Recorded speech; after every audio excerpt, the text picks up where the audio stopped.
ready for a brand-owned community? As people know, communities are more and more important for brands to get to zero-party, first-party data, and also to create unique levels of engagement and drive customer loyalty for their customers. And today we are joined by Sue Freck, who's the Chief Executive Officer for Vesta. How are you, Sue? Thanks so much, Mark, for having me. Doing well today. Absolutely. A few housekeeping notes before we start. This session, as well as all others from the Virtual Expo, will be available on loyaltyexpo.com this week and for all the registrants of this session. If you have any questions during the session, please enter them into the question box on the disparate platform that you may be reviewing on, and we will cover them during the Q&A session at the end of the webinar. And with that, I'll turn it over to Sue. Thanks so much, Mark. Really appreciate it. As Mark said, I am the founder and CEO of Vesta. So we build power and help brands manage their own online communities. So we're going to talk today really about, are you ready? We often get this question saying, well, I'm not sure if I need a brand-owned community. I'm not sure if I'm ready for a brand-owned community. Or on the flip side, we have clients that are saying, you know what, I already have a community. And we have talked to so many clients and brands that have just said, well, I have a community. And then we look at them and say, well, you might be leaving yourself a little bit vulnerable depending on what you define as a community and where that audience is. So let's talk about it. How do you know if you're ready? So the audience, all marketers have an audience, but do you want to foster advocacy? Is there an opportunity to drive word of mouth advocacy to bring new users into your brand? So that's one piece of it. A second is think about the channel. Where is that audience? Are you relying on or leveraging third-party channels like a Facebook group or possibly a social channel? The challenge with that, or the risk with that, is that you don't own necessarily that data, and you can't really capture, as Mark alluded to, that zero and first party data without making some sort of investment. So you don't have to rely on a third party channel. You can actually build your own home or destination where you can own that direct relationship and then therefore have value in capturing that powerful data. And the third is about two-way engagements. We all want engagement from our audiences. So we know we're building things like a CRM. You have really strong and powerful loyalty programs, but how can you think about engaging the community and integrating it really with programs that you already have in place? So this is an opportunity to build that emotional connection and so also foster engagement between purchases. You can certainly drive innovation and of course that emotional loyalty. So we'll dive into it, but those are really the three areas that we say you need to think about and sort of check the boxes. Are you ready for that brand-owned community? So we think about Vesta, our company, and really how we think about the power that you can get and the results derived from community-powered marketing. We put it into three pillars. So of course, driving loyalty, that's what Loyalty 360 is about and how important it is to deliver that emotional and lasting loyalty. We measure things like elevating the percent of loyalty, the net promoter score, what that lifetime value is of that customer. Then let's think about acquiring new consumers and new customers. It can be really expensive. One of the most efficient ways is through an organic audience. So that community can be there to drive and bring new users into the fold. You can do that through recommendations, reviews, user-generated content. You have an opportunity to increase trial and awareness and obviously even basket size. And the third is about future-proofing your business. We've said nothing in this year is more important than about future-proofing. Having an audience that you can go to that you're ready to tap into at any moment given any situation. So we think about this past year, those brands that had communities that we're working with, they were able to talk to their audience about supply chain challenges or where they might have openings or closings of their locations. They certainly also were able to engage and say, what do you need from us during this time period? Instead of the messaging, we care, it's more about what do you need? What resources, content, and information? We were just talking about distance learning. Are there parents in your audience that really might benefit from having tools and resources to help them with this challenging time? So we talk about future-proofing your business, but it's also about, that campaign attribution, ensuring successful campaign launches, and that all can be done through community.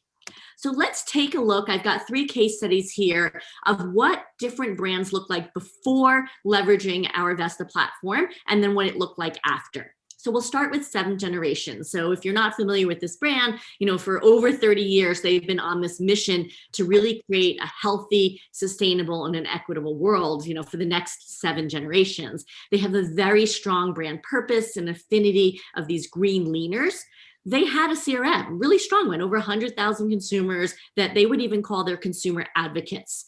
And they were managing this audience with either spreadsheets and also one-way email blasts. They knew that there was an opportunity to give that audience a home and make it really easy for them to share, but also to elevate their brand purpose and messaging. So they built what's called Generation Good. So this is built on our platform, but this community lives as a tab right off of their site. They've got several 100,000 members as part of the community. It consists of not only those advocates that were invited in from their CRM and their loyalists, but it also is actually a group of new users. So they're being brought in by the lifestyle and the content that's of interest to them. They are managing and engaging these members with personalized communications, product feedback, word of mouth programs, everything around, environmental and legislative issues as well. So they're doing it all through the activation suite of tools right within the community. And they're using personalization to make sure that they're able to give the right message to the right people at the right time. But this is keeping them highly engaged.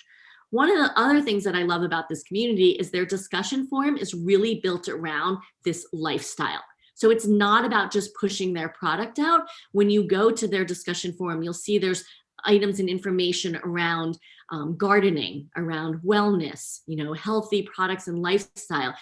Products that they don't even currently make, but it supports that green living and that healthy lifestyle that's really around their strong brand purpose. So they've really found it an efficient way to manage and grow those advocates, giving them this home and destination, which they're calling Generation Good. The second case study is Veggies Made Great. Some of you may have heard of them. They are a consumer packaged goods product company that makes food-based products where vegetables is their number one ingredient. They also had a very loyal following. They're super fans. They called Veg Heads, which I love that name, of course.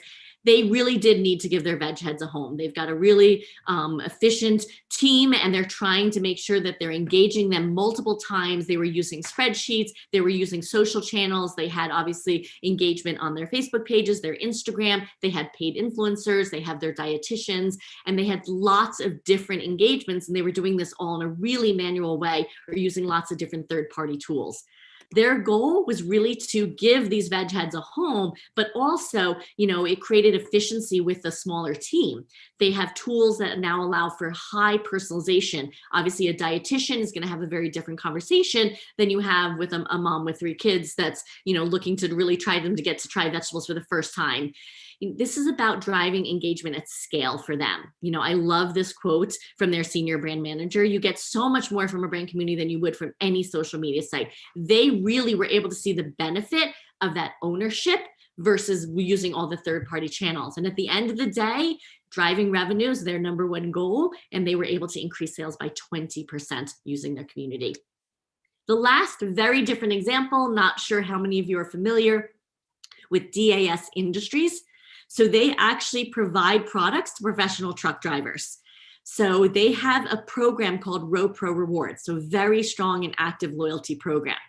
They were really looking for a way to take those people that were part of that program, those truckers who they knew could be advocates for their brand, and make it really easy for them to share. But they also wanted to create a place where they could actually put truckers together and have them connect. So they're really a well-connected segment anyway, but they really wanted to facilitate that through an online community.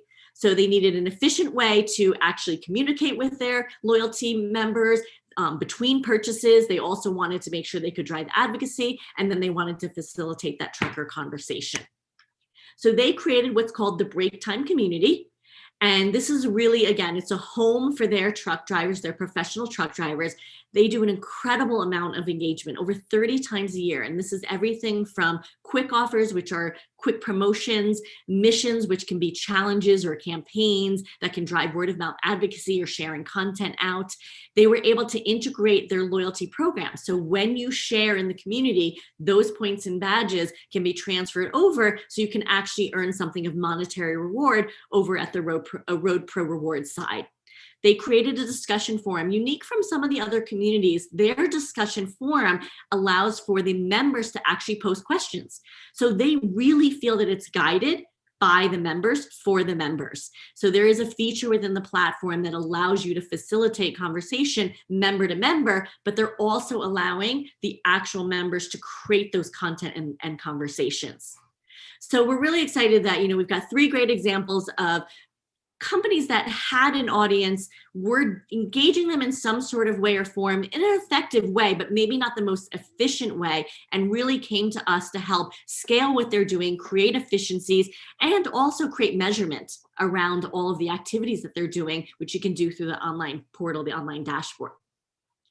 So now that you've decided, okay, I'm ready to build a community, I think I'm there, let's talk about what some building blocks are. I've got 3 building blocks to help ensure community success. So whether you use our platform, another platform, it's just 3 things that you really need to consider and factor when you're thinking about building an online community. So the first is about having a really strong value proposition. You could see certainly the 7th generation does that, but you want to think about what that emotional tie is. And when you can make that emotional tie with the consumer or your customer, that is how you're going to drive that long-term loyalty. So we have here some results from a study that was created. It was the Science of Customer Emotions from Harvard Business Review back in 2015. And they really looked at what are the high impact motivators. When you think about your audience, your community, your consumers, your influencers, what are those motivators that will create that strong value proposition and, of course, build that emotional tie? So the first is about standing out from the crowd. When a consumer is part of your community, this is an opportunity for you to recognize them. So it's really hard and difficult to do at scale if you don't have a platform to do this with. So this is an opportunity when someone shares or advocates or creates some great content on your behalf in the community, you can simply reward them by featuring them in the community, by sending them an automatic message, or by giving them some sort of points or value so that you can let them know that you appreciate them being part of your brand.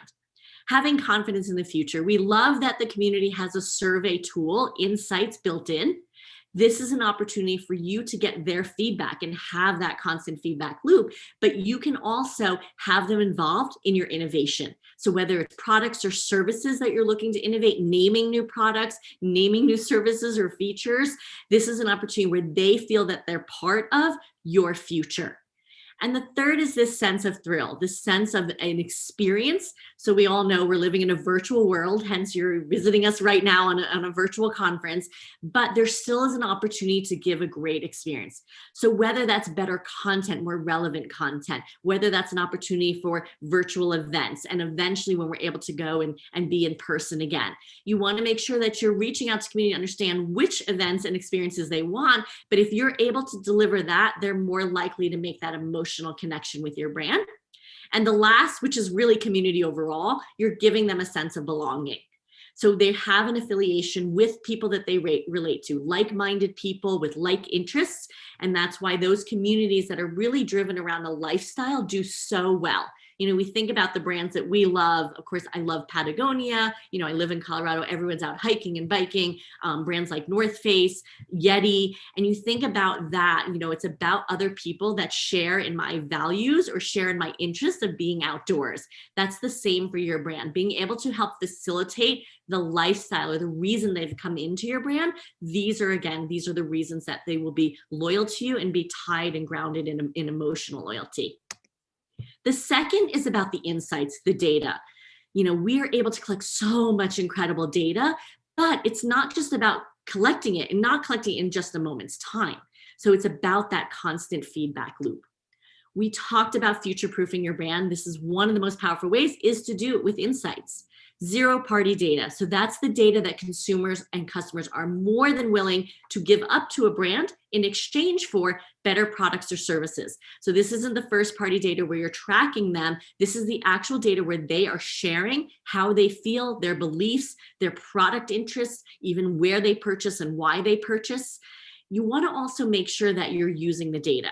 They're willing to share the data if they know that it's going to be used and leveraged. So this is an important where you're sharing the information with them. We had a company that was developing a new fragrance, and they went out to their community to help name that fragrance. Then they went back to the community and they acknowledged this X% came up with such and such name. And then they rewarded those members that helped influence that. And right within the community page, when they launched the new products, they thanked their community members. So that's one way and one example of how you can keep members really engaged with using the data that you've collected.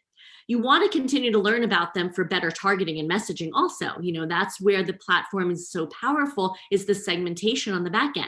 Everything that they tell you, you're able to segment that information out and then deliver messaging that's relevant to them. And the last, which again, I think is one of the most important things, is this ability to remain agile. We talk about it in product development, agile tech development, but we don't talk about it as often in marketing. I was just talking to Mark Johnson earlier just about where brands are in their plans. 10 years ago, by October 1st, your entire plan was mapped out for the next year. Today, your budget may be there, your strategy, your messaging, so those overarching themes, but you may not have all of your tactics built out because you want to have that flexibility to make changes based on what's happening in the real world and the environment. We have data at our fingertips, so you're able to leverage the community to make real-time decisions about your business and about your marketing. And so that's something to consider, is that yes, it's sort of a secondary benefit being agile, but it can be really important when you're talking about reducing risk and waste with those marketing dollars.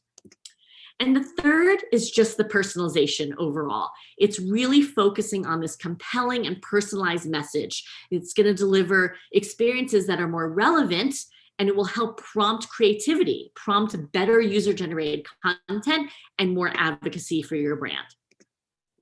So when we think about personalized experiences, there's nothing worse than wasting messaging. So when you're out messaging, whether it's through email or whether social channels, you want to make sure that that's relevant.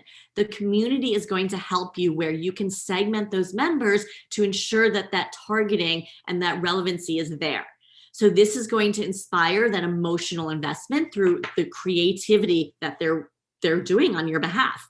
So if you think about it, if you've got two very different segments, you've got millennials, you've even got college age, and then you've got, moms with older children, and you have very different messaging for them. You want to make sure that in the community, you're segmenting on the back end and you're delivering the content to those very different segments. A mom with 3 children and a millennial, obviously different interests, different lifestyles. You will have the ability to build an emotional tie with them. They will say, wow, this brand really knows me. They understand me. I'm in college right now. I'm studying for finals. No, I'm a mom and I've got 3 kids. I'm homeschooling today. So think about that with the community. How can you leverage the segmentation on the back end to make sure that you're delivering offers, that you're delivering messaging, and then when you're asking for content back, that because it's more relevant, it may be more creative at the end. Really offers you a high value proposition, that value exchange that's happening between because of the relevancy. And then of course, it's reinforcing that emotional tie. The members themselves are saying, listen, this brand really knows me and understands me again. So those personalized experiences are really deep. It's not about personalizing on a broad level. You're actually able to do it on a really deep level and do it at scale, which is really, really important.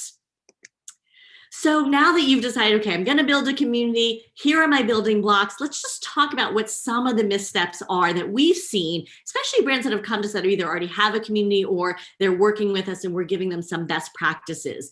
One of the first things is you want to make sure that the community's not too much just about your brand or your products. It's about that lifestyle that I talked about earlier. The brands that do the best examples we have are the ones that allow you to really engage the member on that personal and that lifestyle stage and level. You don't want to just collect data and have the data sit there.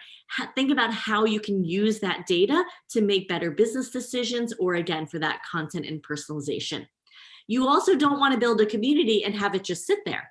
So it's about making sure that you're engaging them on the right cadence. And we've got lots of best practices on what that looks like, but you have different tools and different engagements. And you want to make sure there's a group of people that say that, you know what, I don't use coupons ever. So sending them a coupon on a monthly basis is not of value to them, or giving them a discount offer. Or you have other people that say, no, I'm driven by my loyalty points. I want to know creative ways to use them. So it's about every month giving them ideas on how they can use those points that they've accumulated. And then you don't want the community to be siloed. The best communities are the ones that are integrated into the rest of the brand. So another example of this is that when you're launching a new product or service, you can say, okay, how am I going to introduce this to my community? Oh, I've just created a new campaign. How can my community help amplify that? I'm thinking about new products. Can I test it through my community? So it's about amplifying and scaling through the community, things you're already doing or already working on. We often get the question, well, gosh, who's going to create all the content for the community? It's not about creating new content for the community. It is really about saying, okay, what have I have planned this year and how can I bring it to life through my community? Now, how do you get started? Our recommendation is to start small and to grow.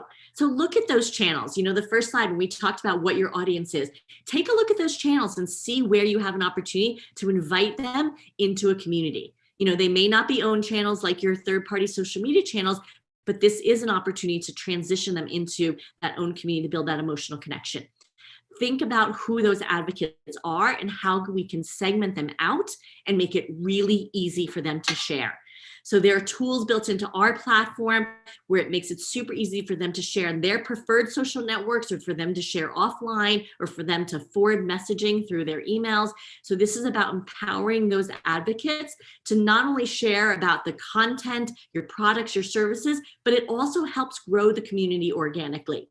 And the last is just about how are we going to integrate your community. So really talking about the integration with other initiatives that you're doing, maybe even across corporate. You know, maybe you've got corporate social responsibility content that you want to share through the community. So it's not always just about promotions or new product launches, but really what are you doing on a larger, even global scale? And the last is just a reminder about the power, the value of community-powered marketing. This is about mobilizing that audience, actually getting them to take action. And so that is one of the ways, again, is about that advocacy. Doing this through an own channel, incredible value about creating that destination where you can own the experience, the relationship, and most importantly, the data. And the last, creating those personalized and connected experiences, that's going to create that two-way dialogue. It's going to drive purchase, product innovation, service innovation, and that long-term loyalty that everybody is striving for your brand. And of course, at the end of the day, they're going to create advocacy for you, bringing those new users into your brand. So that's the presentation that I have today. I want to thank you so much for your time. I know how busy everybody is during this time of year, but just wanted to make sure that you can find and connect with us. We're here for you if you have any questions. Sue, thank you very much for taking the time to talk to us about Communities Day. One quick question to kind of wrap this up. You've talked about some of the changes that organizations make. How difficult is this to get this kind of integrated from a cultural perspective with large organizations? You talked about making changes and using the data and kind of changing the mindset within the organization. Do you see kind of sell-in or kind of cultural changes of getting kind of organization to get behind this, or what if the brand was going to do one thing to kind of kick this off? What would they do? Yeah, it's such a great question, Mark, because the reality is the most successful communities are ones that have stakeholders across various different departments. So let's say this lives within the customer experience department, but there's an opportunity for employee engagement. That there's an opportunity for PR or for content strategies. So those people sitting in the room at the end of the day when they're making the decision to move forward or when they're strategizing and planning, bringing in your partners and cross-functional teams and having them sit at the table early on is really important. So we see communities that launch within one department and then they try to integrate it into the rest of the company. And it can certainly happen, but it is a longer process doing it that way. So our recommendation is really having the right team members and stakeholders in the room during the strategy. And then we can think about when we're planning out the activations or we're thinking about the data you're trying to collect, we're collecting data that's useful across those different departments. So that's a great question. Okay, great. Well, thank you very much for taking the time to present to us today, Sue. Very helpful. And for those of you who have questions, feel free to give them to myself or to Carly or to reach out to Sue directly. And look forward to hearing more from Vesta and Sue in 2021. Thank you very much. Great. Thanks, Mark and Carly. Appreciate your time, everybody. Thank you.